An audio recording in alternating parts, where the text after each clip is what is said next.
నారాయణ విద్యా సంస్థల అధినేత నారాయణ కొడుకు నిషిత్ నారాయణ మరణించిన విషయం అందరికీ తెలిసిందే. కానీ నిషిత్ నారాయణ వాడుతున్న కారు ప్రపంచవ్యాప్తంగా ప్రసిద్ధిగాంచిన బెంజ్ కంపెనీకి చెందిన అత్యంత ఖరీదైన కారు. మరి అలాంటి కారులో ప్రమాదం జరిగితే మరణించరు అనేది చాలా మంది భావన. అలా విశ్వసించే చాలా మంది ఖరీదైన కార్లు కొంటుంటారు. పోలీసులకు కూడా ప్రస్తుతం ఈ ప్రమాదం ఒక ఛాలెంజ్ గా మారింది.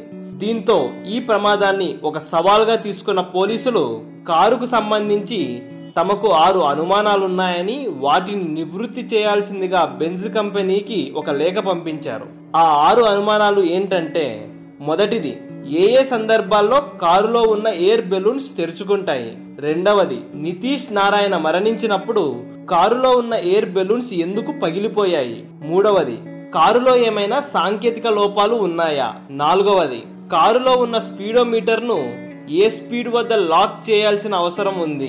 ఐదవది, అసలు ఎయిర్ బెలూన్స్ అనేటివి ఏ స్పీడ్ నుండి ఏ స్పీడ్ మధ్య వెళితే అవి తెరుచుకుంటాయి. ఆరవది, సీట్ బెల్ట్స్ పెట్టుకోకపోయినా కూడా ఎయిర్ బెలూన్స్ తెరుచుకుంటాయా. సీట్ బెల్ట్స్ పెట్టుకొని ఏ సందర్భాలలో ఎయిర్ బెలూన్స్ తెరుచుకుంటాయి. ఇలా నితీష్ మరణానికి సంబంధించి తమకు ఉన్న ఈ సందేహాలను నివృత్తి చేయాల్సిందిగా కంపెనీని కోరారు. ప్రతిరోజు ఎంతో మంది ప్రమాదాల్లో మరణిస్తూ ఉంటారు.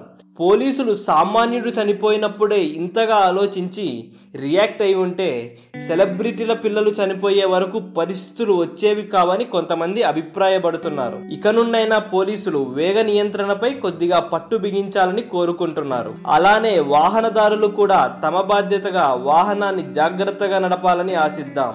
ఈ వీడియో కనుక మీకు నచ్చినట్లయితే లైక్ చేయండి, కుదిరితే షేర్ చేయండి. ఇలాంటి మరిన్ని ఇంట్రెస్టింగ్ అప్డేట్స్ మీరు తెలుసుకోవాలంటే మా ఛానల్ని సబ్స్క్రైబ్ చేయడం మాత్రం మర్చిపోకండి.